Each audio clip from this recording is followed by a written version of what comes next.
너는 다른 순양을 택하고 아론과 그 아들들은 그 순양의 머리 위에 안수할지며 너는 그 순양을 잡고 그것의 피를 가져다가 아론의 오른쪽 깃뿌리와 그의 아들들의 오른쪽 깃뿌리에 바르고 그 오른쪽 엄지와 오른발 엄지에 바르고 그 피를 제단 주위에 뿌리고 제단 위에 피와 관유를 가져다가 아론과 그의 옷과 그의 아들들과 그의 아들들의 옷에 뿌리라. 그와 그의 옷과 그의 아들들과 그의 아들들의 옷이 거룩하리라. 또 너는 그 순양의 기름과 기름진 꼬리와 그것의 내장에 덮인 기름과 간 위의 커플과 두 콩팥과 그것들 위에 기름과 오른쪽 넓적 다리를 가져라. 이는 위임식의 순양이라. 또 여호와 앞에 있는 무교병 광주리에서 떡 1개와 기름 바른 과자 1개와 전병 1개를 가져다가 그 전부를 아론의 손과 그의 아들들의 손에 주고 그것을 흔들어 여호와 앞에 요제를 삼을지며 너는 그것을 그들의 손에서 가져다가 제단 위에서 번제물을 더하여 불사르라. 이는 여호와 앞에 향기로운 냄새니 곧 여호와께 드리는 화제니라. 너는 아론의 위임식 순양의 가슴을 가져다가 여호와 앞에 흔들어 요제를 삼으라. 이것이 내 분깃이니라. 너는 그 흔든 요제물 곧 아론과 그의 아들들의 위임신 순양의 가슴과 넓적 다리를 거룩하게 하라. 이는 이스라엘 자손이 아론과 그의 자손에게 돌릴 영원한 분깃이요 거제물이니 곧 이스라엘 자손이 화목제의 제물 중에서 취한 거제물로서 여호와께 드리는 거제물입니다. 그 말씀은 기도하는 예식이라고 하는 말씀으로 하겠습니다. 지난 시간에 저희가 속죄제와 번제에 대한 이야기를 함께 나누었습니다. 그리고 오늘 그 뒤를 이어서 번제와 다른 제사들에 관한 이야기를 통해서 하나님의 은혜를 함께 나눌 수 있기를 소망합니다. 이 시간 참석하신 여러분과 여러분의 가정에 하나님의 귀한 은혜가 충만하시기를 주님의 이름으로 축복합니다. 오늘 주요 말씀 20절, 21절 말씀을 함께 읽어보겠습니다. 너는 그 순양을 잡고 그것의 피를 가져다가 아론의 오른쪽 깃뿌리와 그의 아들들의 오른쪽 깃뿌리에 바르고 그 오른손 엄지와 오른발 엄지에 바르고 그 피를 제단 주위에 뿌리고 제단 위에 피와 관유를 가져다가 아론과 그의 옷과 그의 아들들과 그의 아들들의 옷에 뿌리라. 그와 그의 옷과 그의 아들들과 그의 아들들의 옷이 거룩하리라. 아멘. 거룩하게 하는 것들 있습니다. 본문에는 두 가지가 나오는데요. 피와 관유라고 하는 것이 등장을 합니다. 그러면 이 시간 거룩함이라고 하는 것은 무엇이고 피와 관유라고 하는 것은 무엇일까를 말씀을 중심으로 함께 나눠보겠습니다. 19절에서 20절에는 우리를 거룩하게 하는 것에 대해서 이야기를 들려드리겠습니다. 우리를 거룩하게 하는 것들은 본문에는 두 가지를 이야기하는데요. 앞에서 설명드린 대로 하나는 피이고 다른 하나는 관유라고 하는 것입니다. 피는 생명을 상징하는 것입니다. 그 생명을 상징하는 피를 바람으로 인해서 생명이 희생된다는 것을 우리에게 보여주는 것입니다. 즉 우리에게 있는 죄가 용서받기 위해서는 우리가 어떻게 해야 될까요? 죽어야 돼요. 우리가 죽어야 되는데 우리를 죽일 수는 없잖아요. 그러면 하나님과 관계가 끊어져 버리잖아요. 그죠? 그래서 우리를 죽일 수 없기 때문에 하나님께서 우리를 대신해서 무엇인가는 죽어야 돼요. 그래서 구약시대에는 짐승이를 잡아서 그 피를 하나님께 드림으로 인해서 그들이 가지고 있던 죄와 허물을 용서해 주셨다는 거예요. 그리고 그것이 구약의 속죄제, 속건제와 같은 죄를 용서하는 제사에 해당한다고 말할 수 있습니다. 우리의 죄를 대신할 짐승의 피가 우리를 거룩하게 만든다는 것을 기억해야 합니다. 여기 앞에 스크린 보시면 뭐가 보이시나요? 많은 사람 모양의 것들이 보이고 색깔이 다른 한 가지가 보이죠. 거룩함이라고 하는 것이 과연 무엇입니까? 거룩함이라고 하는 것은 수많은 사람들이 존재하지만 이 수많은 사람들 중에서 특별하게 다른 사람이 하나 존재하죠. 빨간색으로. 바로 이러한 것을 거룩함이라고 말합니다. 구별되어져 있습니다. 다른 사람들과 함께 우리는 살아가지만 믿지 않는 사람들과 함께 동일하게 세상이라고 하는 그 공간에서 살아가고 있지만 그 사람들과 구별되어진 삶을 사는 것, 이것을 거룩함이라고 말할 수 있습니다. 그 거룩함을 인정하는 하나의 예식이 뭐였냐?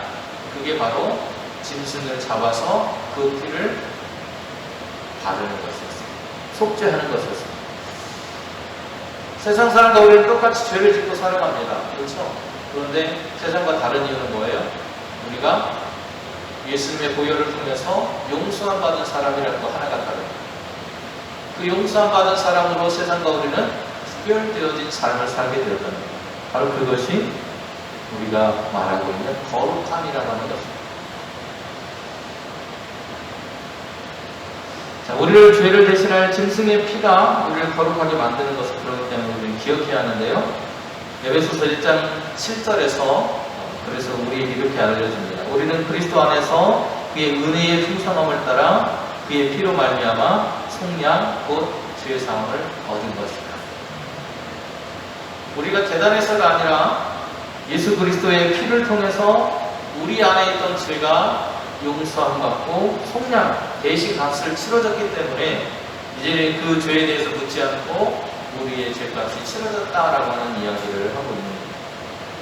또 히브리서 10장 19절에서도 같은 말을 합니다. 그러므로 형제들아 우리가 예수의 피를 힘입어 성소에 들어갈 담력을 얻었나니 이렇게 말하고 있습니다. 우리 하나님께 나아갈 수 없는 존재들입니다. 그런데 하나님께서 우리를 하나님께 나아갈 수 있도록 해주셨어요. 그게 뭐였냐? 두 가지였어요. 하나는 앞에 보이시는 것처럼 이 그림 빨간 피, 보혈이라고 하는 것이고 다른 하나는 반대쪽에 있는 관유라고 하는 기름입니다. 앞에서 설명드린 것처럼 피라고 하는 것은 죄로 인해서 하나님 앞에 나갈 수 없던 우리가 그 피를 통해서 그 피의 공로를 통해서 하나님께로 나아갈 수 있는 것처럼 죄로 인해서 하나님을 만날 수 없던 하나님과 범접할 수 없었던 우리의 모습 하나님의 영광에 이룰 수 없었던 우리가 예수 그리스도의 보혈을 통해서 하나님께 나아갈 수 있는 길이 열렸다라고 하는 것을 이야기해주고 있습니다. 그것은 우리가 거룩해졌기 때문이라는 것입니다. 그리고 그 거룩함을 통해서 세상으로부터 구별되어진 삶을 살아가도록 선택받았다라고 합니다. 이 보혈 말고 다른 하나가 관유라고 하는 것입니다. 관유에는 이런 것들이 재료로 쓰였어요. 몰약 500세겔, 대피 500세겔, 그리고 육개 250세겔, 그 다음에 창포라고 하는 것이 250세겔, 그리고 감람 기름이 한 흰이라고 하는 그런 만큼이 들어갑니다. 이것들이 합쳐져서 만들어진 것이 관유라고 하는 거예요. 그런데 이 관유는 아무나 사용할 수 있는 게 아니고 하나님께 제사를 드릴 때만 하나님께만 사용하던 기름. 그래서 다른 사람이 이것을 사용하거나 하면은 하나님께서 그 사람을 심판하거나 죽게 만드셨다는 거예요. 이 관유라고 하는 것은 쉐멘 함마키카라고 하는 조금 어려운 그런 말로 되어 있습니다. 우리말로 하면 거룩하게 하는 기름, 성별하는 기름이라고 하는 의미를 가지고 있습니다. 관유는 하나님께서 우리를 세상으로부터 선별하고 구별했다라고 하는 것을 이야기합니다. 이 관유는 어디에 쓰였느냐? 성막의 모든 기구들에 달랐습니다. 성막에 쓰이는, 우리가 성막 지금 계속 배우고 있었죠, 그죠? 그 성막에다가 사용하고 있는 모든 기구들의 이 기름을 관유라고 하는 것을 발라서 그것들이 하나님께로부터 세상으로부터 구별되는 성별된 물건들이라고 하는 것을 표현했습니다. 또 아론과 그의 아들들에게 이 관유가 발라졌어요. 그래서 거룩하게 그들을 구별해서 사용하겠다라는 하나님의 의지가 그 안에 담겨져 있습니다. 이 기름을 바름으로 인해서 하나님의 것으로 사용되는 완전히 세상으로부터 구분된, 분리된 사람이라고 하는 것을 이야기합니다. 이 기름을 바름으로 하나님의 사역으로만 사용되지는 그런 사람으로 그들이 분리되어졌다라고 하는 것을 이야기하고 있습니다.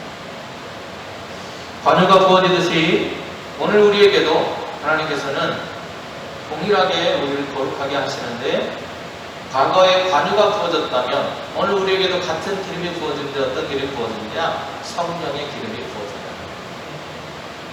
그래서 성령의 기름이 부어지고 성령 충만한 삶으로 우리가 되었을 때 우리의 삶이 세상과 구별되어진 삶을 살아가게 되어지기를 소망해 봅니다. 순양의 피를 제사장의 깃볼과 손과 발에 바르도록 했습니다. 여기 보시면 제사장이 모세인 것 같아요. 모세가 그 아론과 그 아들들에게 깃볼에, 여기는 깃볼만 이렇게 하고 있지만 깃볼만 바른 거 아니었죠. 어디 바르세요? 엄지손가락, 엄지발가락, 오른쪽에 해당하는 그런 부분들에 이것을 발랐다고 하는 이야기를 해드렸습니다. 이것을 바르고로 인해서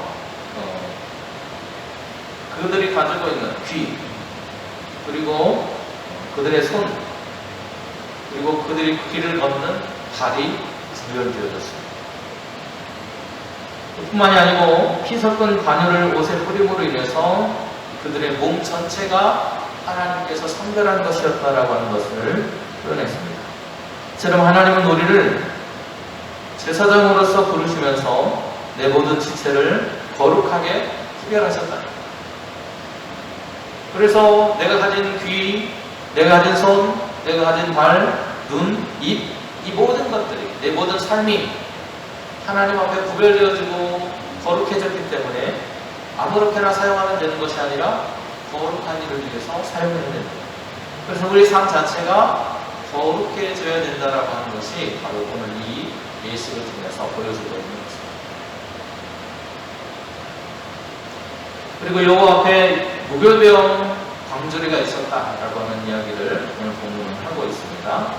23절에 보면 또 여호와 앞에 있는 무교병 광주리에서 떡 한 개와 기름 받은 과자 한 개와 전병 한 개를 가져다가 그 전부를 아론의 손과 그의 아들들의 손에 주고 그것을 흔들어 여호와 앞에 요제를 삼을 찌며 이렇게 말하고 있어요. 진설병. 진설병은 다 아시죠? 그죠? 하나님의 성전 안에 그 성막 안에 들어가면 촛불이 있고 그 맞은편에 떡상이 있고 그 위에 12개의 떡이 놓여있다고 말씀드렸습니다. 이게 바로 무교병, 누룩이 들어가지 않은 떡이에요. 하나님의 성소에 쓰이는 떡에는 뭐가 들어간다고요? 누룩이 들어가지 않습니다. 세상에 다른 불순물이 섞여 들어가지 않고 본래 그대로의 모습, 그 모습으로 하나님을 대면하게 됩니다. 여호와께 드려진 가장 귀한 여호와 앞에라고 하는 그런 말을 오늘 보면서 표현하고 있습니다. 하나님 앞에 이것이 누려졌다라고 하는데, 여기서 말하는 하나님 앞은 공간적인 장소를 보면 성소 안이라고 할 수 있고요. 그 성소 안에서도 북쪽에 설치하고 있는 진설을 위한 떡을 놓기 위한 떡상에 놓여있는 그 떡의 자리를 가리켜서 말하는 것이라고 할 수 있습니다. 거기에는 누룩이 들어가지 않은 광주리, 떡을 놓는 광주리가 있었고요. 소재물이 담긴 이 광주리에 당시에 화목제가 소재와 함께 하나님께 바쳐졌다고요. 그 안에 뭐가 들어있었다고요? 그 광주리 안에는 세 가지가 들어있었다고 그랬죠. 무교병, 누룩이 들어가지 않은 빵, 그리고 누룩이 들어가지 않은 기름 바른 과자가 들어가고요. 그리고 무교 전병, 전병이라고 하는 것이 세 가지가 있었습니다. 모세가 소재물과 함께 화목제물을 아론과 그의 아들들에게 넘겨줬다는 그런 표현이 나오는데, 지금까지 모세가 가지고 있던 제사장의 직임, 지금까지는 제사장이 없었잖아요. 그래서 그 제사장이 없었기 때문에 그 직임을 누가 담당했느냐? 모세가 다 했어요. 아론과 이 아들들이 제사장으로서 세워지기 전까지는 모세가 담당했던 거예요. 그랬던 것을 그 직책을 이제는 나누어서 새로 세워진 제사장 그리고 그 아들들에게 그 직책이 물려졌고 그들에게 기름 부어졌다라고 하는 것을 알 수가 있습니다. 그리고 본문에 보면 요제와 거제라고 하는 것이 나옵니다. 요제와 거제. 요제라고 하는 말은 흔들다라는 그런 뜻이에요. 하나님께 드려졌던 가장 귀한 제물 두 가지를 말하려면 요제와 거제라고 말할 수 있을 것입니다. 이것은 누구에게 주는 것이었냐? 제사장에게 주는 것이었어요. 제사장에게 주는 두 가지가 있었는데 그게 바로 요제와 거제였습니다. 여기 보시면 집단 같은 것을 이렇게 들고 있죠. 요제는 흔들어 드리는 거라고 그랬잖아요. 그죠? 흔들어 드리는데 어떻게 흔들어서 드렸을까요? 어떻게 흔들었을까요? 아기를 안듯이 이렇게 흔들었을까요? 그렇게 하지 않고요. 제물을 들고 그 제물을 하나님께 드린다는 의미로 올렸다가 내리는 행위를 반복했습니다. 이게 요제예요. 이게 흔드는 겁니다. 하나님께 드립니다. 하나님께서 나에게 다시 주신 것을 받습니다. 그런 뜻입니다. 흔든다는 의미는 그런 뜻이에요. 내가 하나님께 마음과 정성을 다해서 드렸고 하나님께서 다시 그것을 나에게 은혜로 주셨습니다. 라는 의미를 가지고 있습니다. 그래서 그것이 하나님께 드린 제물이기도 하지만 동시에 하나님께서 제사장들에게 주시는 양식이 되었다. 여기서 흔들었다는 말은 터투파라고 하는 그런 말이 쓰였는데요. 앞에서 설명드린 것처럼 이렇게 좌우로 흔드는 게 아니고 어떻게 해요? 앞뒤로 흔드는 겁니다. 제사장의 분깃 중에서 제일 귀한 제물을 또 요제라고 하는 것이 쓰였고요. 레위기 7장 30절에 보면 이렇게 말하고 있습니다. 여호와의 화제물은 그 사람이 자기 손으로 가져올지니 곧 그 제물의 기름과 가슴을 가져올 것이요 제사장은 그 가슴을 여호와 앞에 흔들어 요제를 삼다. 이렇게 말하고 있습니다. 그 다음에 요제와 함께 들어올리는 그런 제의가 또 하나 있었는데 그게 바로 거제라고 하는 거예요. 거제라고 하는 말은 터누마라고 하는 그런 단어가 쓰였습니다. 지금 손을 어떻게 하고 있죠? 들어 올리고 있죠. 그렇죠? 들어 올린다는 뜻이에요. 거제라는 말은 들어 올린다, 그런 높인다 이런 뜻입니다. 지금 여기는 이 제물이 작게 되어 있는데요. 이 가슴 복이나 아니면 여러분 소나 이런 것들의 오른쪽 뒷다리 하면은 굉장히 크잖아요. 그죠? 큰 제물을 들어야 되니까 이렇게 혼자 못 들어서 누가 받쳐주고 하나님께 높이 올려드리는 행위를 보였습니다. 그래서 이 토르마라고 하는 말은 쭉 위로 올린다라는 그런 뜻을 가지고 있어요. 제단으로 가지고 와서 높은 보좌에 계신 누구에게요? 하나님께 올려서 드린다라는 의미를 가지고 있습니다. 그래서 주님을 위해서 드려지는 우리의 봉사, 그 중에서 가장 귀한 것을 드리는 봉사여야 한다는 것이고요. 그리고 하나님은 우리를 향해서 그 가장 좋은 것을 공급해 주시는 분이라고 하는 것이 이 요제와 거제 속에 담겨져 있는 말입니다. 그렇게 구별되어졌다라고 하는 거예요. 레위기 7장 32절은 이렇게 말하죠. 또 너희는 그 화목제물의 오른쪽 뒷다리를 제사장에게 주어 거제를 삼으라고 말하고 있습니다. 이제 말씀을 맡겠습니다. 피와 관여를 통해서 거룩하게 구별되어진 삶을 우리는 살아가고 있는데 하나님 앞에 드리는 우리의 삶의 모습을 통해서 우리는 하나님께 헌신을 다짐하면서 살아가고 있습니다. 그렇게 구별해서 드려진 우리의 삶은 하나님께 드려지는 것이고요. 하나님께 드려짐으로 인해서 하나님은 그들을 구별하시고 또 그들에게 구별된 그들에게 하나님의 은혜와 하나님의 풍성함으로 공급해 주신다는 의미를 가지고 있습니다. 제사장들에게 그렇게 하셨던 것처럼 오늘날 하나님의 거룩한 제사장으로 제사장 나라로 살아가는 우리들에게 하나님의 백성들이 오늘 우리에게도 하나님의 동일한 모습으로 역사하신다는 것.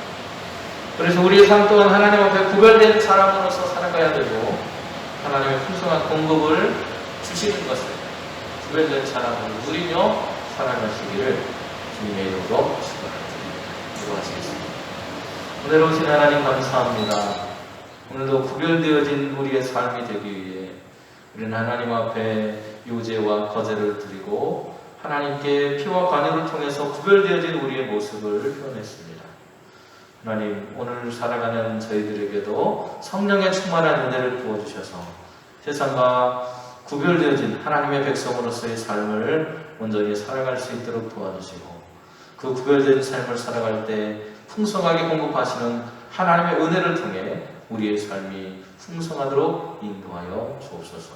예수님의 이름으로 기도드립니다. 아멘.